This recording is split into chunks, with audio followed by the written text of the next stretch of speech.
First of all of you are amazing. Yeah. Thank you. Thank you so much. It's because of people like you all that make me want to do this as a career.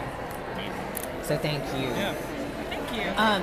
I want to know is what got you all interested in this amazing art form? Brendan? Actually, I had a friend when I was really young who was an artistic director of a small company in Washington, and she had heard me sing a couple times, and she thought I would be great for to do children's chorus. So I started singing when I was probably in 3rd or 4th grade, just doing like the Carmen chorus and fun stuff like that, and then and that's kind of what put it like in my mind that I could even think about singing as a career. And then I got to high school and decided not that I wasn't going to pursue that necessarily. I was very into like athletics and sports, and actually when I went to college, I had a track scholarship, and I just decided not to do music. And then about halfway through my freshman year, I just realized that I loved singing and I missed it, and I went and auditioned for the music school, and the rest is history. That's how I kind of got back into it. That's amazing. I was in a boy choir. Oh yeah? And that's what got me into music. Yes, yeah. It's a good way. I know Michael and I both grew up in Texas, and so with such a strong musical background and like in chorus, and we both did All-State, which till this day is still the hardest competition I've done. I didn't want to do music professionally because my mother did it. So then I decided that I was going to do basically anything my mom, did it. And it just kind of chose me, and I got a scholarship for music, and I decided that I was going to pursue it until, I didn't love it or didn't work anymore. And it's just, the doors have always opened, and, every step you take is an adventure, and it's exciting, but it's worth it. So that's how I started. Yeah, it's the same way as she was saying. I grew up singing in church a lot, and so I would say that I was more interested in more contemporary styles of music. Going into choir in high school eventually got me interested in being a music educator. So I originally planned to major in music education when I went to college so I could teach high school choir. And I think it was maybe my sophomore year, I was at a performance and someone was doing art song, and I thought it was one of the most beautiful things I heard. So eventually I really got into art song, and that kind of spiraled into opera. And as she said, I've been very fortunate with many great opportunities and just trying to seize the moment. And it's always a learning process, and so I'm really learning as I go along and enjoying it. Great. Question? Well, yeah, I was gonna ask you guys, what made you choose the schools that you went to? Specifically for you guys that stayed. Well, at least I know you went to UNT. As it says here. Could you tell us about that experience? Since Rudy and I are thinking about what schools to go to since it's our senior year, and we're just there's so many options, but we don't know if to stay home, to go away. The economy's not that versus great. conservatory university. Yes. Or if you guys can tell us. Yes, about I kind of didn't exactly know what I was doing, but I fell into UNT because it's one of the top music schools in Texas, and I auditioned, and I had a voice teacher run out and grab me and literally was like, "You're coming here, we're gonna get you." And so it kind of fell into place for me, and because it's in Texas, it's a lot cheaper than some other schools. I decided if I was going to spend money, I would rather do that for my master's, which I actually didn't have to end up doing as well.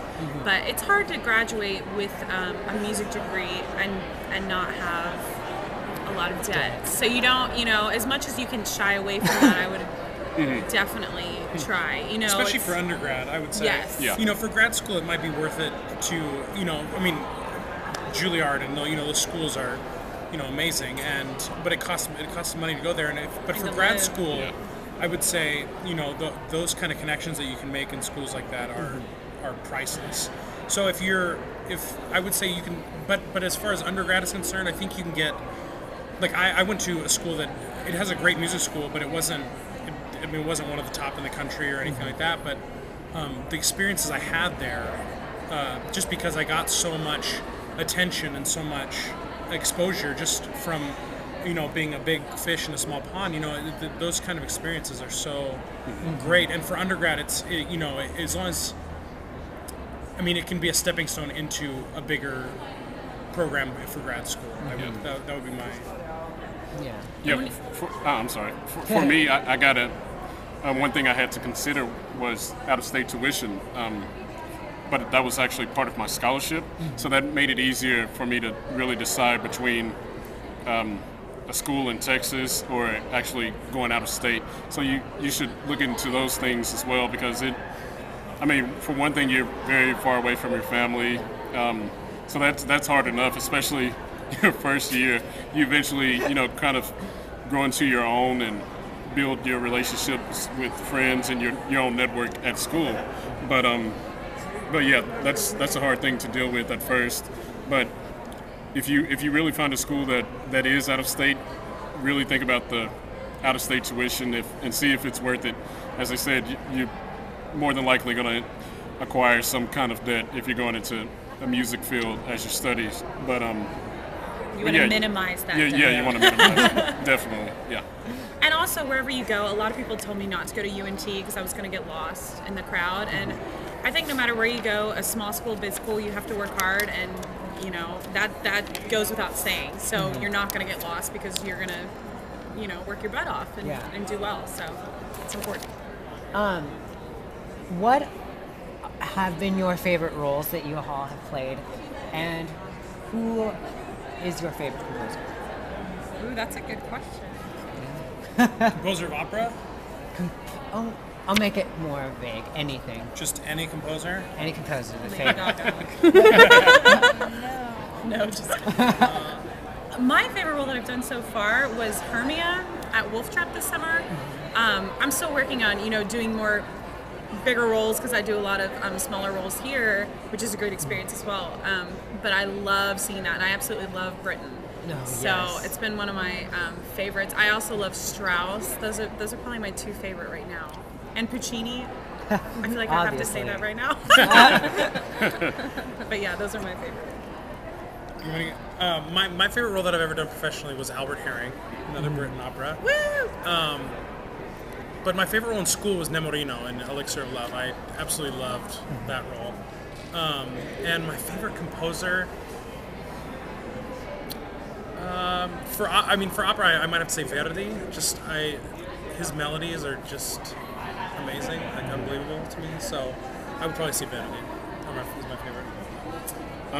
For me, I would say Leporello, where I did it at Rice. He gets better music than Don Giovanni, and you end up learning Don Giovanni's part because you're in so many scenes together. As far as composers, I would go with Mozart, Puccini, and Britten. And Schumann would be kind of like my favorite art song composer. Wait, can I pick a favorite art song? Yes. Mahler. Yes. I think I knew that. I would have to go Schubert or Schumann. Yeah. I love those guys. And feeding off from Marie's first question, what roles do you want to, like that one role that you've wanted to play since, you were Despite not voice born? type. Yeah. Oh, wait, despite? Despite voice We don't type? think about man. that. It has to be reality. Despite voice type. Oh man, that's opening up a big can of worms there. He wants to be Madame Butterfly. Maybe. One day, if it works Queen of the out, Night, yeah. I'll retire that way. It'll be awful, but it will be my dream. No. I would say, it's something that, if it happens, would be years from now. But Scarpia. It's Puccini. I think that's one of my favorite roles as far as for the baritone rep. So I'm going to say mezzo roles so I can actually do them. Carmen, obviously, is like one of the mezzo roles. It's like, hopefully it'll come in a while. I'd also love to do Lucretia, The Rape of Lucretia, which is another Britain. There's a lot of stuff. I'd love to do those. I would love to sing a Duke in Rigoletto, or I mean, the Duke is like, that's like the role that I've always wanted to sing, or Rodolfo in Bohème. Those are two that I've wanted to sing. Good. What do you guys love most about opera and or art songs? I'll say why I love opera, because I had a moment tonight where it's just so many things combined. You know, the chorus is up there and they've worked so hard on their music. They're stagehands that help you every step of the way. There's managers, and there's just so much that goes into these 2 or 3 hours of a show. And sometimes it's overwhelming to be on stage and realize all these people that are working as a team, and you know, it's like an amazing process. The rehearsal process and the costumes and the makeup, and you know, and it's all on this grand scale that's like nothing else is like that, you know, in the world. And so I think it's important that it's here, and people see it, and it hopefully changes their day or their emotion, or you know, and that's why I do it. And I love art song, love it, because it's an intimate setting, and it allows for you to communicate a little bit more deeply. Sometimes on the opera stage, it's hard to portray like smaller emotions, so you have to do bigger gestures, you know, than you would normally do in real life. So art song allows you to, you know, cut back the scale. I would say for opera, as she was saying, kind of like the payoff, the emotional payoff, because you really put in a lot of hours in the rehearsal room, a lot of hours in the practice room, and it's just such a long process, translating the score, knowing what everyone else is saying so you can really communicate, and then eventually staging it and, you know, perfecting it, but in a way that it doesn't seem choreographed, so it seems natural. So yeah, for me, I think it's just the emotional payoff for it. There really is nothing like it. And yeah, for art song, it's the communication factor, and yeah, it's just the communication, because you get to do so much more with the text, and especially as we have a setting in Rienzi, where we do a recital series. Excuse me, where we do a recital series.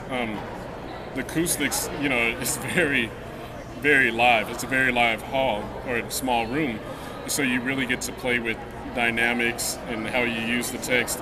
And I think for me, that's one of the best things about art song, and really being able to shape the text in the way that you think the composer intended.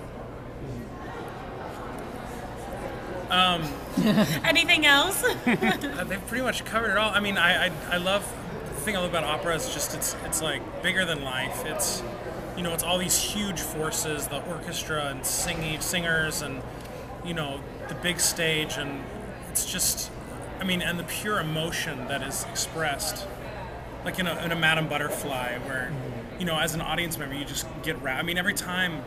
It's so funny, every time I watched this in rehearsals, or, you know, especially when it got to the stage and we were teching it, like, there are moments in this score where I just can't help but get a little choked up, you know, and, you know, I've seen this over and over again, and it's just the raw emotion that you just can't help but be moved by.